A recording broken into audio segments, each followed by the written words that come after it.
This is Nick here with What Game Now, and apologies for the delay. Our editor was out of town, so we've had a little bit delay on new content. Anyway, back to the grind. So today I want to talk about Warhammer 40,000 9th Edition. We did our initial review or a little initial commentary when they revealed it, and as of the recording this video, it's been out about a week and a half. Well, officially it's been out about a week and a half. We've actually had the full core rules for about 3.5 weeks now, and it was just some of the model point costs we were waiting on. And I suppose that's probably the first thing to address. I don't know if Games Workshop did this deliberately. I don't know if it was an accident, but whoever was in charge of information control failed. If Games Workshop did it deliberately, good on them. I actually think it's kind of important that things were leaking, because one of my biggest complaints was how far away from announcement to launch things were. I actually saw a little bit of the hype dying down as we started getting into that, malaise about a month after it was announced, but still waiting on the box sets. So I don't know if it was deliberate on GW's part. I don't know if it was an accident, but most things were spoiled in advance. So the rules are not necessarily new. If you go around the internet, you can find a lot of people talking about them. What I want to do here is go through my experiences with what I've seen so far in 9th edition. And just to get you an idea of where that is, I am probably about 20 games into 9th edition personally. Obviously, I haven't played 20 games in the last week and a half, but I've played since we had the full rules and we had the Space Marine points. We could kind of estimate where everybody else ended up. So while they weren't true 9th edition games, if you want true 9th edition, maybe 4.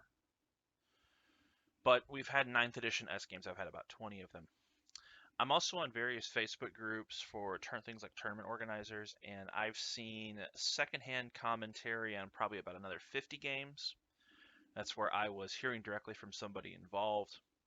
And also, I actually just ran a tournament this past weekend where I got to watch 30 games, and I've probably watched another 10 since then. So just to get you an idea on what I've seen so far. Obviously, this is super early, and they've actually shown some stuff coming out later that, if we get to a chance at the end of the video, I'll mention. But things that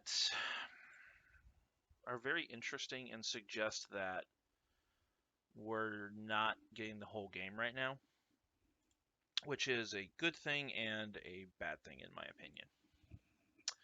So anyway, onto the commentary. So the actual core rules themselves, the core rules download from the Games Workshop website, is overall pretty good. We've encountered a few things that are missing, and they're not necessarily the end of the world. It's mostly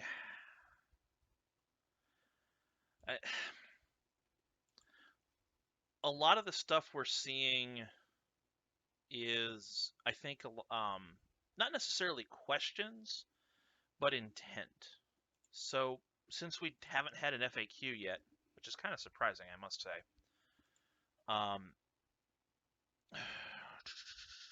it's just, I'm sorry, I'm kind of tripping over myself here. The questions I'm seeing are mostly intent questions that if we had an FAQ, we could put 90% of them to bed. There's a couple interesting ones I've encountered. So there's a thing in the back of the actual big rule book that clarifies some corner case rules, like, hey, what happens if this interacts with this? And there's one that says if 2 players each have an ability that would affect the other, the player whose turn it is gets priority. So basically their ability works. The problem is, how does that interact with things like stratagems? Those aren't abilities, and there's more than a couple cases where that interacts. There's some interesting things like vehicles can't benefit from the dense terrain rule. The blast weapon, while clearly worded, we've got essentially de facto confirmation that it's not worded correctly. It's supposed to be per die as far as we can tell, not 3 and 6 total. It's just that there's some questions in here that we aren't 100% sure will be wrong, I guess, or we can rule on them, but we don't have the intention behind them. And if we had the intent behind them, things would be taken care of pretty fast. So aside from that, The rules overall, I got to give them credit. They wrote some fairly clear and concise rules. Pretty much every question I've had so far has been, what does the rule say? Like I said, barring that few weird situations where we either know it's supposed to be something else or they didn't account for one interaction, which overall is less than they have been in the past, which is excellent. The only other thing I really want to say well, there's a couple of things I want to say, but the one good thing I want to get out of the way with the rules is that wording. The wording is very clear, it's very concise, you can pull it up, and it's literally what does the rules say. The only time people are arguing with it now is they're not arguing what does it say, they're arguing what do they think it's intending to say. They agree exactly as written, what does it say. They're asking, the question comes up as, does that reflect the intent of the author? Which is an improvement, but still not the greatest. And I think part of that's still culture. A lot of people in Games Workshop games are used to questioning the rule as written and going with the interpretation when that's not what they're supposed to be doing now. So, with that out of the way, let's talk about a few other things. The biggest hot button issue in the 40k 9th edition right now is the mission pack, and the Grand Tournament mission pack is an extension of the baseline rulebook one. If you look at them, they're 90% similar. So I know there's people who say, well, I don't play tournaments, and that Grand Tournament pack means nothing to me. It's 90 to 95% identical, which is interesting right there because it tells you that what Games Workshop considers to be competitive and casual aren't as different as some people want to think it is. Anyway, the missions have been a hot button issue because, well, let me go through some numbers here. So, like I said earlier on, I ran a tournament and I collected some data from this tournament because I was hearing a lot of pushback and a lot of questions on, like, well, how does this work, or we feel this is true, or we feel this. So allow me to give you some examples. So I ran a 20-person tournament, it's 10 tables. The tables each had at least 12 pieces of terrain on it of respectable size, and at least 5 and up to 7 of those were significant line of sight blocking elements. And that's really important in 40k if you're not familiar with it, because 40k is a very shooting heavy game. You need to be able to hide. So it was very difficult to draw line of sight across a table on some of these. And I mean, there was one table I had a giant barn in the middle of it that you could literally hide a small Titan behind. So that was there to help offset this gun line. And that worked out fairly well. The commentary on that is people generally liked it. Even having said that, of 30 games played, 22 of them involved somebody getting tabled. Somebody's army to the model was wiped out. 22 out of 30 games. Now, I understand this is initial feedback. I understand this is, we haven't played with the rule set for a long time. But this initial response is going to shape how people address things in the future. So I think that's why it's important to go through and it's important to bring up, when we're talking about 9th edition. Like I said, 30 games played, 22 of them involved one player getting tabled. In 8 games out of 30, the winner was the person who got the first turn. I'm sorry, the winner was the person who didn't get the first turn. So 22 games, somebody got tabled, and in 22 games, not the same 22, but in 22 games out of the 30, the player who went first won. And I talked to the players in the 8 that wasn't the case. And in at least 4 of them, the player who went first either had a spectacularly bad dice turn or didn't really get to do anything because they were a purely close combat army and just started running across the table. That means that their opponent got the first punch in. So it's called an alpha strike. If we go off the alpha strikes, 26 out of 30 games were won by the person who got that first punch in, which that's a little disconcerting. I understand it's early. By the way, it's 20 people. It wasn't just a bunch of locals who play casually. More than half the people here were Grand Tournament regulars, and were playing lists that they thought were going to be good in the new edition. So 22 tablings and 26 Alpha Strike wins was a little disconcerting. Now, I will say this, is that as the rounds went on, a higher percentage of those not getting tabled and of those where the Alpha Strike didn't win occurred later on. So as we were getting closer to players of the same skill level, I was noticing things were evening out. But when there's a skill level disparity, which usually happens, it's actually worse than the second round because the first round is completely random.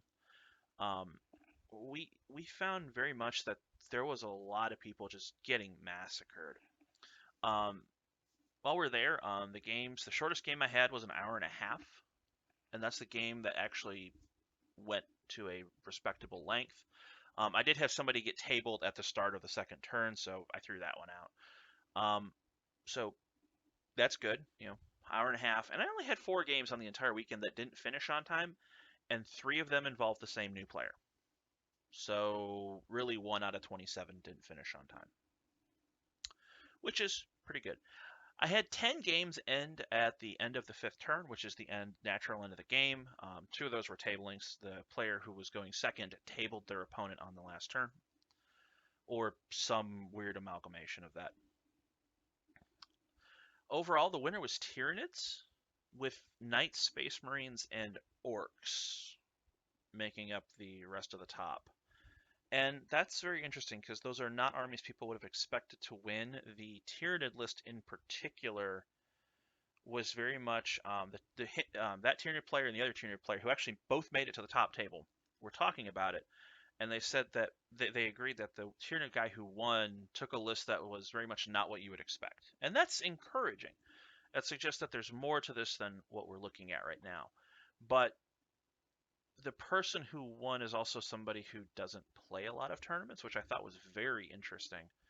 And he took a list that he wasn't he basically, we don't even know he doesn't play the tournaments. He wasn't paying attention to a lot of what people were saying. He did his own thing, no preconceived notions from the last edition, made his own thing and won handily, I might add. Which that's all very interesting. It suggests that there's more to this. I'm just concerned, can we get there with the initial feedback being this one-sided?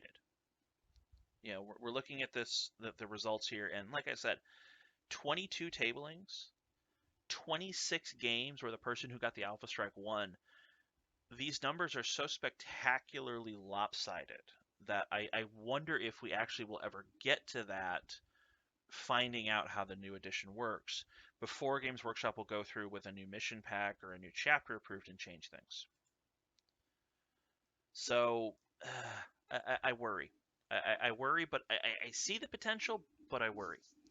Anyway, that's more of a balance thing. In terms of casual play, 9th edition has proven generally to be very good. It's a very terrain-heavy game if you like having lots of scenery. I've actually found that the casual games I've seen played tend to be more lopsided than the tournament games, because the casual players don't really think about what kind of terrain setup would make a good 40k game. And I guess that's a very good point to bring up right there, is that it is shifted more towards this is a game and it's trying to be a good game. So when you're looking at saying, oh, well, I need to, we're going to play a casual game and just have some fun, you need to put a little bit more thought into, well, what kind of terrain setup are we using? What kind of armies are we using? Because it could very easily be a complete one-sided massacre, which I think is a little interesting. I think it's very interesting. A couple other interesting points I brought up here. Painted armies. So Warhammer 40k, the one of the biggest controversial points with the new edition is that the missions go to 100 points, and 90 points of it is on the table, and 10 points of it is, do you have your army painted? Now, I've heard casual players across the world proclaiming, yes, finally they're requiring painted armies, and this will really hurt the competitive players. Every single competitive player at my tournament was fully painted. Every single casual player but one was not. And that's a very interesting dynamic there. We actually were talking about it with the one guy who had a painted army, and he was the guy who won, actually. And it was something that even he said as we were talking about it, he didn't realize that tournaments require fully painted anyway. It's a meaningless note for them. For the casual players, they're probably going to ignore it in a casual game. If somebody was playing a casual game and said, "Oh, look, I won because my army was painted and you're not," that's actually kind of a dick move, as I was hearing a lot of people talk about. And or a lot of people felt like that would be a very poor sportsmanship move there, especially in a casual game where nobody really cares. Yet in the tournaments, it doesn't matter because everybody's armies are already painted. Now, at this little store level tournament, it mattered. But again, the dynamic was the casual players didn't have the painted armies and the competitive players did. I just thought that was fascinating because once that came up, I've seen a lot of, go online, go onto the 40k Facebook pages, and you will see people, especially find the posts where people realize this, people just cheering this rule, which I despise, by the way, for the reason I just mentioned. It means nothing in competitive play. It means nothing in casual play. And anybody who actually does this is going to do more harm to their community than good. Yes, paint your models. Okay, I get that. Go watch our competitive versus casual divide. The casual players who insist on fully painted armies, I think, are as toxic as any win at all cost rule lawyer. If a new player comes up to you and you pull that stunt, you just cost yourself a future opponent. They'll never play against you again, even if they continue the game. Anyway, those people have come out in a fair bit over this, and like I said, the crazy thing is, most casual players are the ones who this is going to hit. The competitive players are like, our armies are painted. You go to a big tournament. If you go to a big tournament, they will not let you play a game if your army is not painted. I've judged at tournaments. I've had to go to people and say, hey, your army's not painted. Go paint it. Like, go get something on it right now, and you'll get a round loss this round. I literally had to do that to somebody last year. It's not fun, but it's also the rules of the tournament. This was the only person who didn't get that memo, and like I said, I'm not sure the series events, and they did. Like, their stuff, it wasn't that it was unpainted, it was just in the process of. They went through, put some finishing details on it, and we're good to go. And we pointed them the rules and said, yep, okay, we missed that, and life goes on. I'm judging a tournament in a little over a month and a half. It requires fully painted, every single model. I will not let you put your models on the table if they're not fully painted. And yet there are some people who think it's this crowd, the competitive crowd with that mentality, is the one who's going to get hit by this rule. Anyway, tangent aside. Um, so, new edition. The mission pack has been the biggest point of contention. And I completely understand it, and I don't entirely disagree with it. I do think that there's more to it than people are initially seeing, but I do think that that initial impression has more of an impact on where things are going to end up than maybe Games Workshop or even the playtesters think. Because I've spoken to a number of playtesters. Actually, I posted this information on a TO group and got a response back from the playtesters, and they're like, this is, we find this interesting because the playtesters think going second is the better choice, and they think it's experience with the missions. And I agree with them. My concern is, will Games Workshop, or will the players tolerate it long enough to figure that out? Or will they go to Games Workshop, they will complain, they will say this is terrible, and Games Workshop will change it to something else? Now, I still have some concerns, even if that happens. I'm looking at this mission pack and I'm seeing problems with it. But on the whole, I'm willing to accept that things haven't shaken out all the way. Anyway, back to the ninth edition. So, like I said, overall, ninth edition is an improvement over 8th. There's some clarification issues that are going on right now, but that's mostly because the rules are clear one way or the other. The question is intent. People are finding situations and looking at Games Workshop and saying, did you account for this? Okay. If yes, there's no questions over it, but people, they're just finding these things. The mission pack has been a point of significant contention, and at least initially talking to people and also observing my own tournament seems to be shaking out the way people think it is. But I see sparks of what could be. Um, there was some controversy with the new edition, the paint score, and also the table size dropped. Both of those are rather contentious. The table size one matters. I think the paint one doesn't. You really need to play on the appropriate table size because that's what the game was designed for. I've had that direct from the people who tested it. And yeah, it's a general improvement over 8th. And let me check our time here. A little over 20 minutes. All right, I'm going to go into my last comment. This is the most negative comment I'm going to have. So if you're already offended, I'm sorry. It's about to get a heck of a lot worse. One of the things that 8th edition did that was the best thing imaginable for Games Workshop was forcing them to go back and address every single army at the same time. And it's interesting that at the end of 8th edition, I was hearing people say unironically that that initial 8th edition meta, before any codex had come out, was the most fun they'd ever had playing 40k. Why is that? Well, like I said, the only variable there is the fact that everything came out at once. There was no, hey, my codex isn't out yet, I don't have new mechanic or whatever. No, they got everything. Everybody was on the same page. And with what's coming out with 8th edition or 9th edition is it looks like, they didn't go back and do a lot of this updating. There's a Storm Shield piece of equipment for the Space Marines that literally works different depending on what model it's on. And their response is, well, it'll get fixed when it gets fixed in your codex. Now, Space Marines don't have to wait that long. Their codex is sitting in October alongside Necrons, but, what about, like, Grey Knights? There's a Storm Shield in Grey Knights, or let's use Custodians as a good example. How long are their rules going to be different because their codex isn't new enough? How many new things is Games Workshop going to come out with between then and now?